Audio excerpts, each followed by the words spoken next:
Today I wanted to make a video about Cadillac intake manifolds, specifically the factory Cadillac intake manifolds, and porting them and making them flow better. And when I'm talking about Cadillac, I'm talking about the ones from the late 60s through the 70s into the early 80s, the 368, 425, 472, and Cadillac 500. So let me start by talking about the stock intake manifold for the Cadillac 500 and 472. This intake manifold is actually very good for, a street engine, and it'll actually give you the most power between idle to about 3,000 RPM. You actually won't get more power out of any manifold except this one from the lower RPMs to maybe the lower mid-range. Of course, after about 3,000 RPM, that's when this manifold is not going to flow good at all. The biggest problem is the bores for the carburetor. They actually go quite low, and then the air fuel has to negotiate a very tight turn to the runners. And so what I like to do is actually obviously round these bores out where it starts to transition into the runners, and then I also like to unite the primaries with the secondary so it'll flow better. And there it is. You can see I united the primaries with secondaries. Obviously it's hard to see, but I rounded the bottom of the bores off quite a bit. And I kept this one full divided plenum so that I can get the most low end torque possible, but it still flows better. And I installed this on an engine, and it did give a noticeable improvement above the 3,000 RPM range. And there's just a quick view of the bottom. One thing that I don't like about this kind of intake manifold is that the runners, they like to do the cross H design, especially on the lower runners, and then make a tight turn under the carburetor.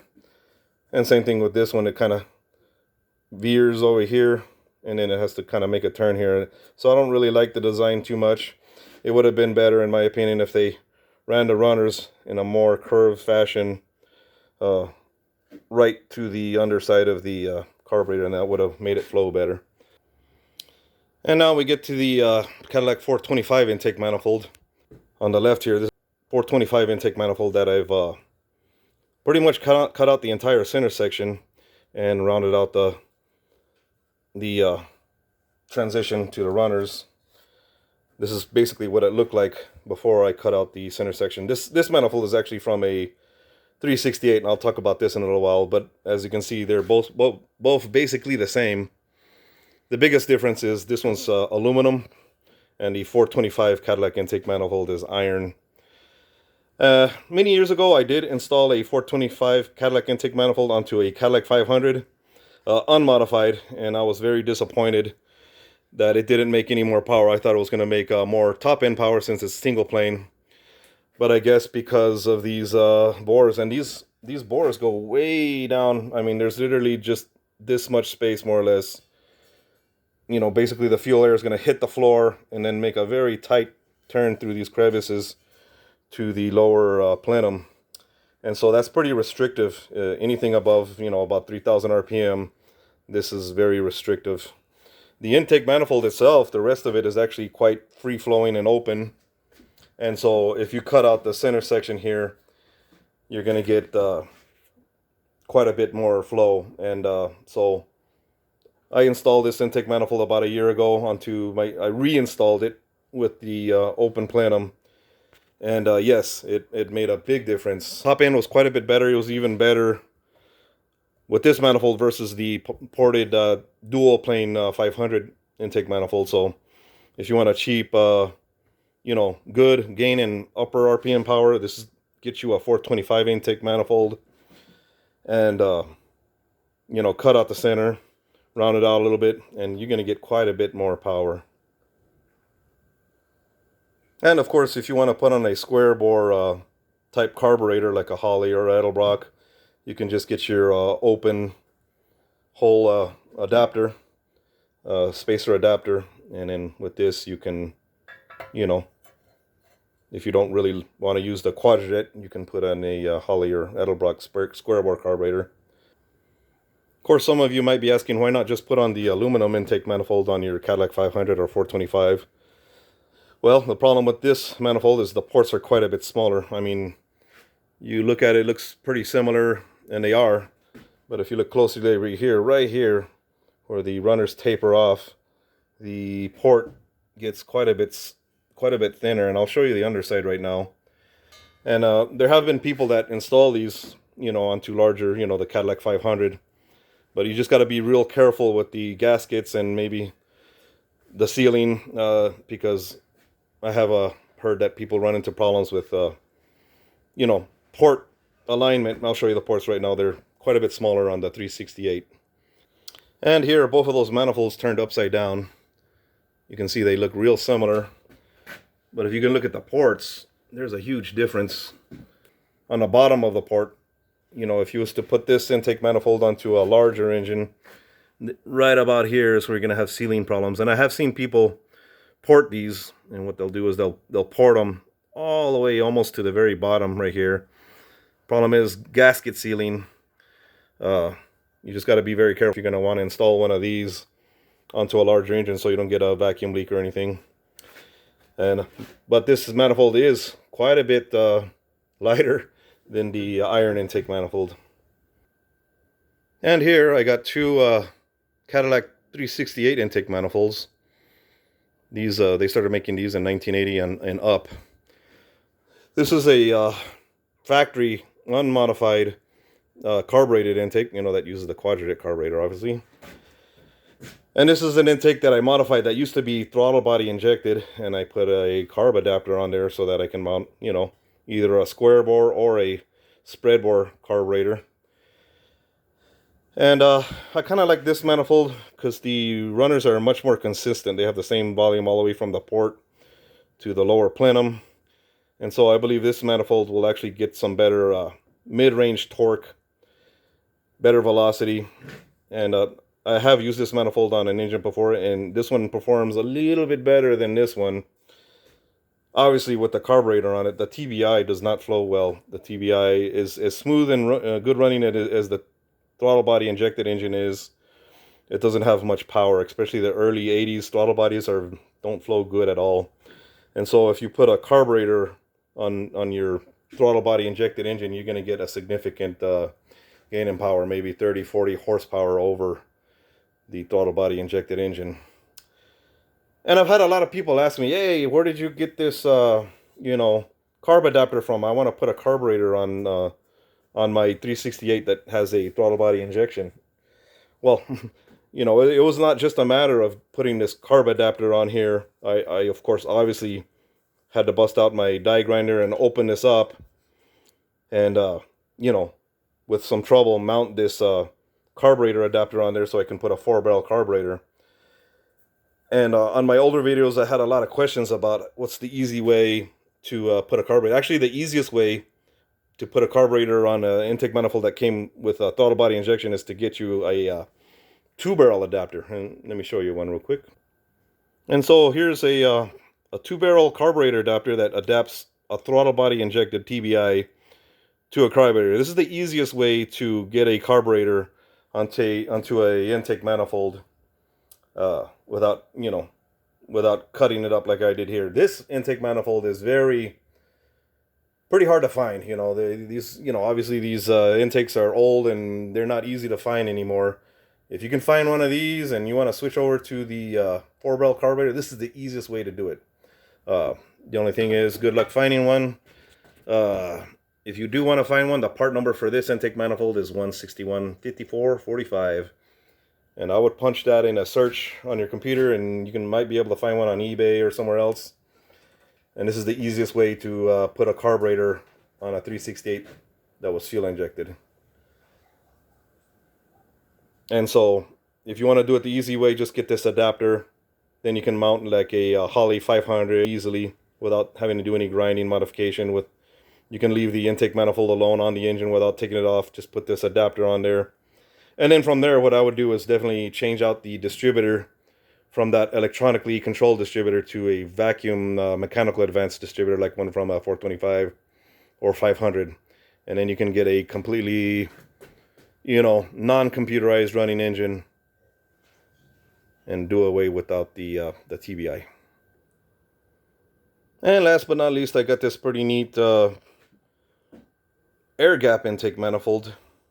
Of course, like I said, all these intake manifolds are factory. This one is actually from a Cadillac 500 with the EFI, with the, you know, multi-port injected engine. That's came out in 75 and 76.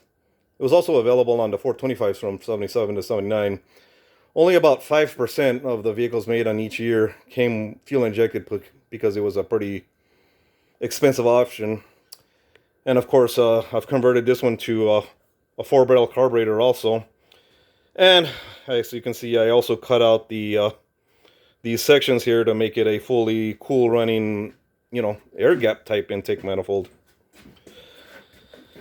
And so this is probably a pretty good option if you can find one.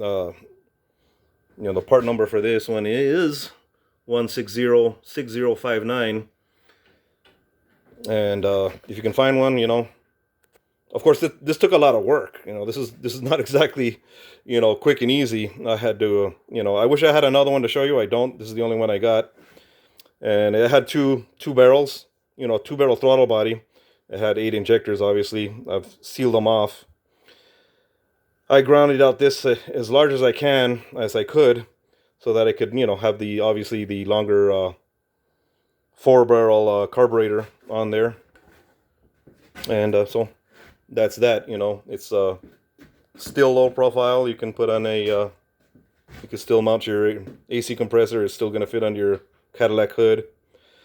Right here, there was quite a bit of EGR stuff. There was an EGR valve right here, kind of off to the side, kind of like an Oldsmobile. And that's why it looks maybe a little bit deformed right here. I had to cut away a whole lot of, you know, passages for the EGR.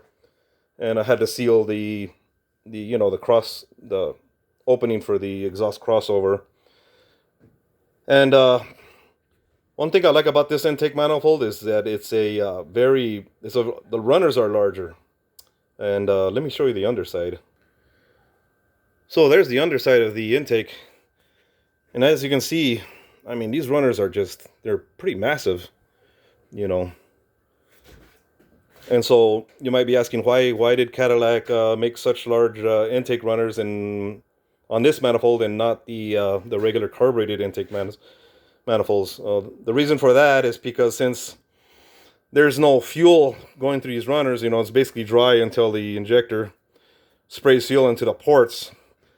You know, Cadillac, they like to make generally small runners so that when you start it up, especially in the cold, you get that crisp startup. It doesn't hesitate. It doesn't, you know, bog down. You know, and you know, when you buy a new car, you expect that engine to run beautiful right from a cold startup. And so, since this is fuel injected, they decided to, hey, let's give this